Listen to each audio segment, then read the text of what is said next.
Welcome to Mastering Life's Adventures, an educational podcast about tapping into your true self, the soul, your soul, the substance of your life, to discover what life's ups and downs are really about, and how to have a greater sense of purpose, peace, joy, and fulfillment. I am Dr. Judith Holder, your host, coach psychologist, fellow seeker who enjoys diving into the connections between spirituality, psychology, wellness, and your everyday life's adventures. All preparing and polishing you like the facets of a magnificent diamond to be your best self. If you're craving more from your life, you are in the right place. Come, let's journey together and transforming what you know into who you really are. Mastering Life's Adventures begins now. Some women don't break from relationships. They slowly disappear inside them. Not because they don't love, but because they keep paying for love with themselves. And today, we stop that. I'm back with another key to soul progress. That is, right use of your energy. If you want love that feels clean, not confusing, not draining, not like you're always the one holding the whole thing together, this episode is for you. The woman who has a good heart, like Claire, let's name her Claire, and thinking about it for yourself as well, that you have a good heart. She shows up, she forgives, she tries, she prays, she helps, and sometimes she wonders quietly, why am I still tired? Why do I still feel alone? We're going to name something gently but clearly. Sometimes we call it kindness, but it really is a continuation of overcaring. And we're going to rewrite that, not by becoming cold, but by becoming true. So let's define overgiving in a way that actually matches real life and also gets into right use of energy. Overcaring is giving with a hidden motive, conscious or unconscious. Sometimes the motive is fear of rejection, fear of conflict, fear of being alone, fear of being misunderstood. But sometimes the motive is desire, the desire to be liked, the desire to feel important, the desire to feel needed, the desire to be seen as the good one, the desire to secure love by effort.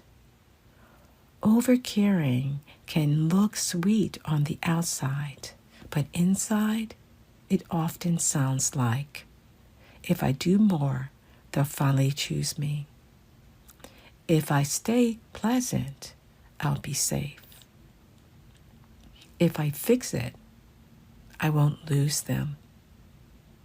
If I carry this, I won't be alone.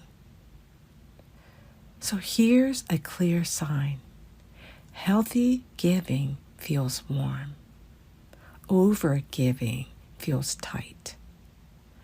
Healthy giving leaves you with peace. Overgiving leaves you with resentment, irritability, exhaustion, or quiet sadness. And I'm not saying that to criticize anyone. This is not a shame episode.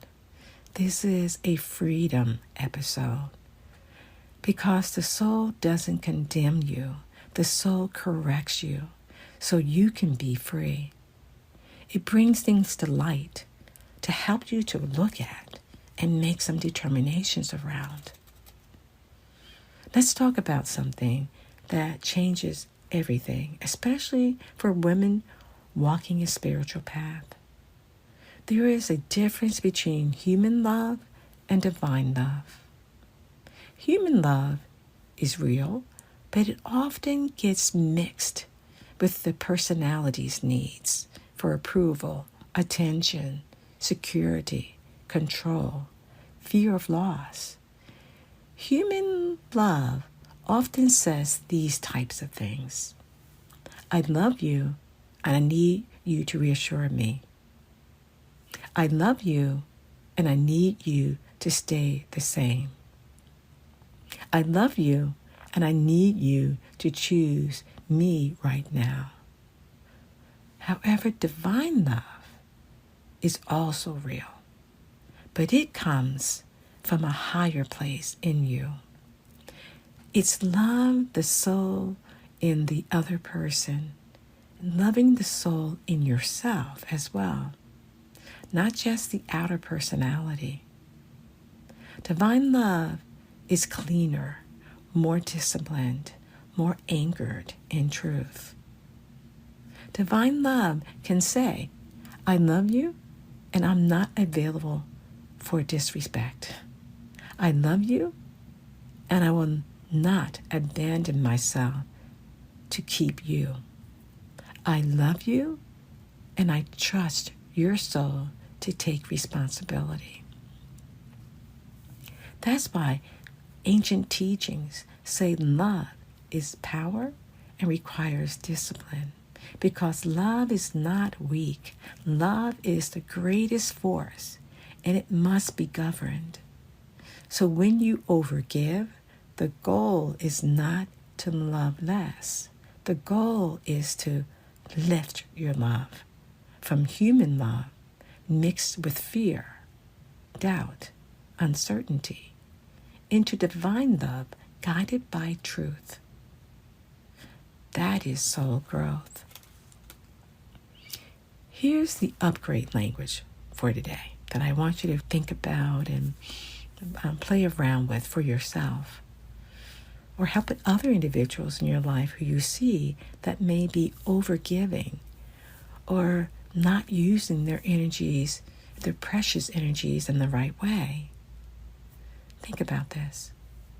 Overgiving is love without inner authority. Right use is love with spiritual poise. Spiritual poise means I can stay loving without losing myself. I can be kind without being controlled.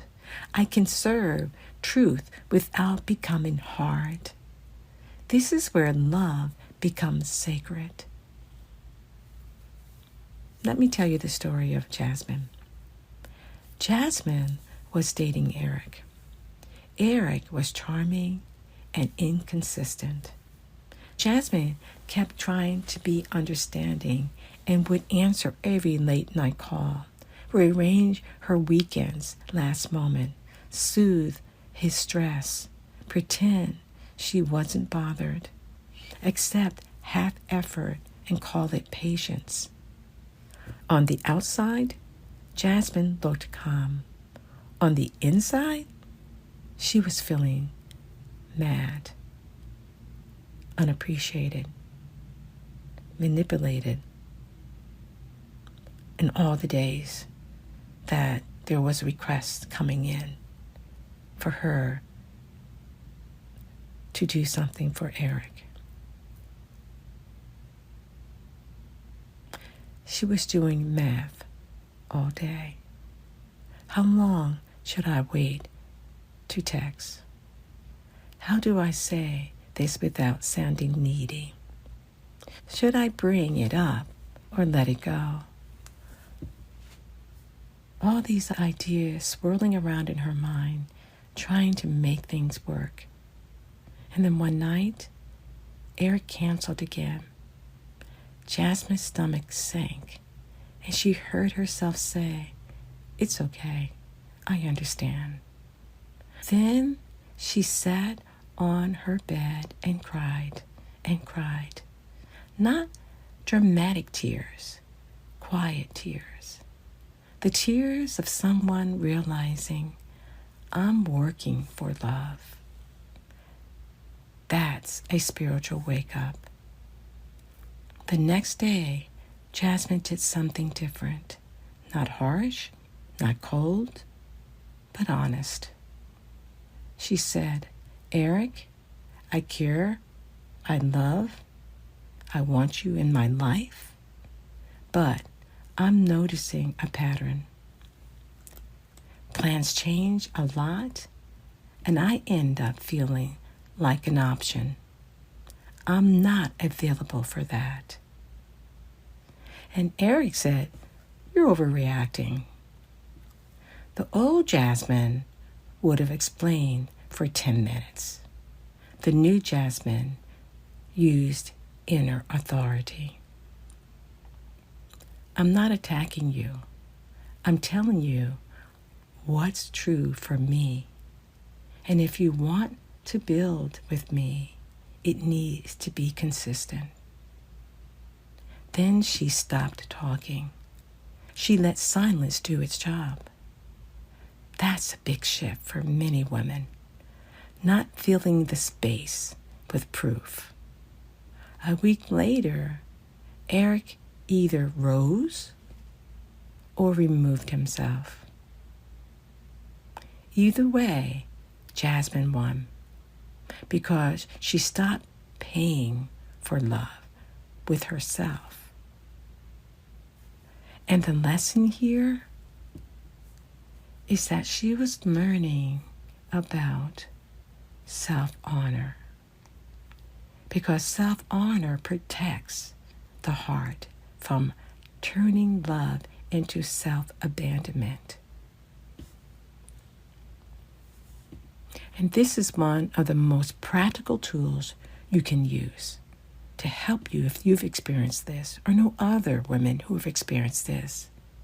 Before you give, ask. Yes, that's what I said.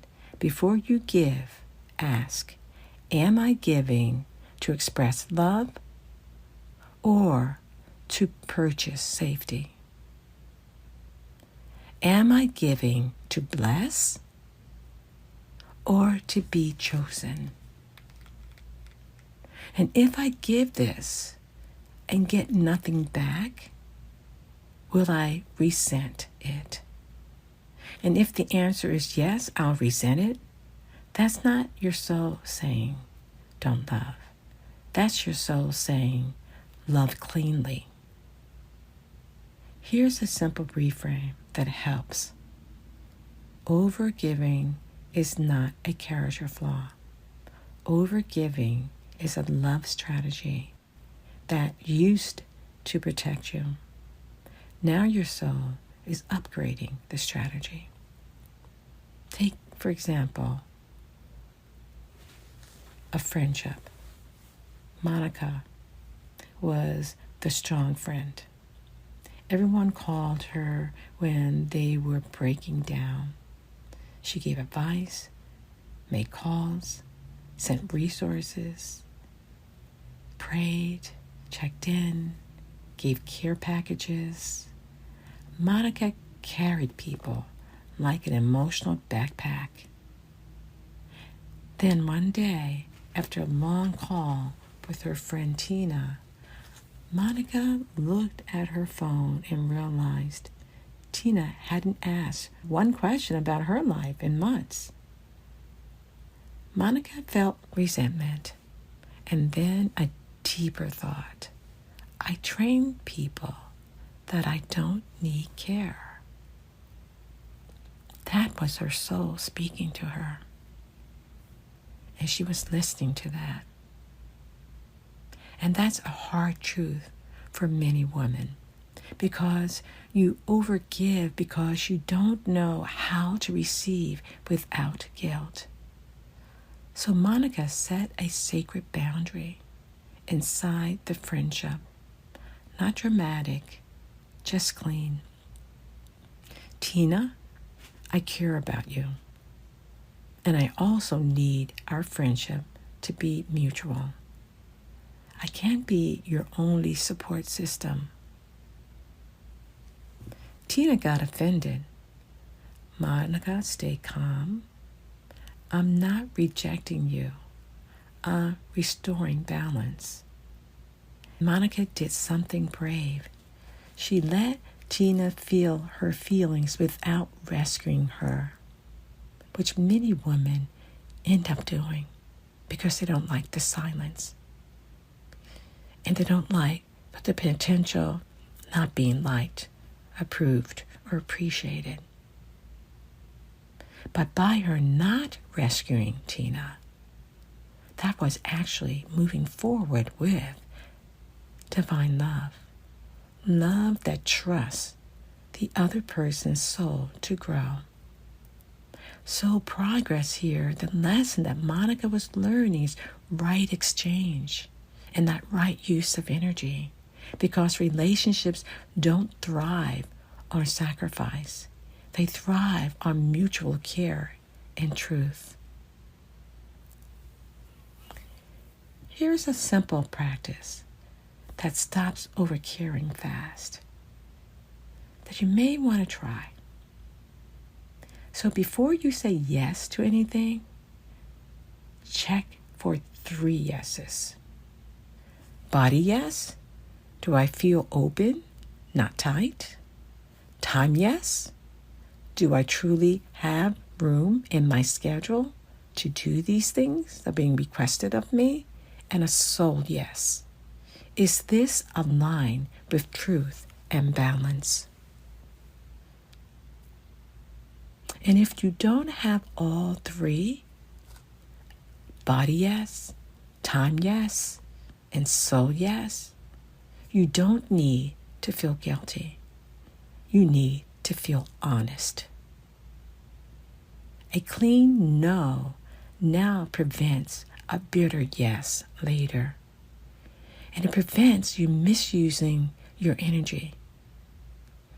Remember, the key here for soul progress is right use of your energy and alignment with your higher wisdom. And let's talk about work relationships and how this applies. Renee was known as reliable. Translation, people dumped tasks on her. Her boss, Lori, would say, "Renee, can you just handle it? You're so good at this." Renee loved being seen as capable. It made her feel important, needed. But she was burning out. One afternoon, Renee realized something. I'm not being rewarded for overgiving. I'm being used by it. That was her soul, trying to prompt her to be aware. She ended up practicing a secret script. And it went like this. I can take that on next week. If it's needed by Thursday, you'll need to reassign it to someone else. This is what she said to her boss.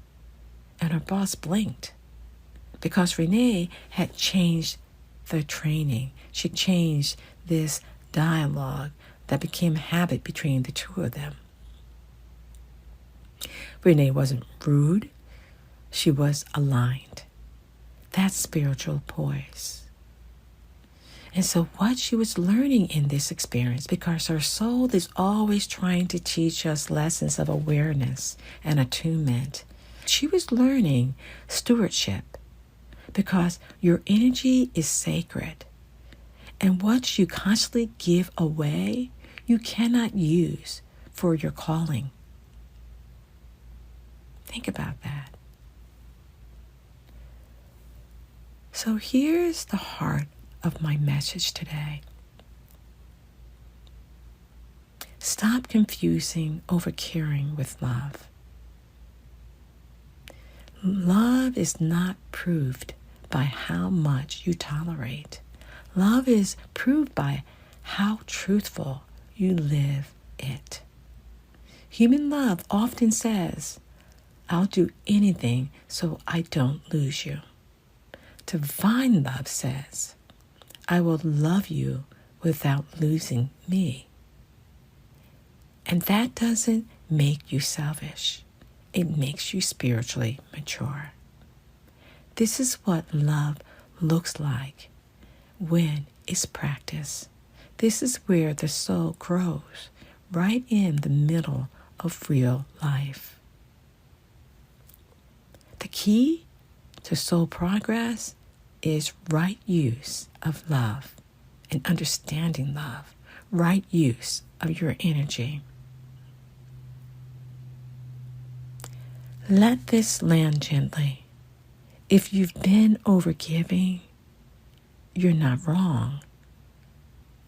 You're growing. Now your love is being refined to understanding the distinctions between human love and divine love. And before we close, I'd love to hear from you.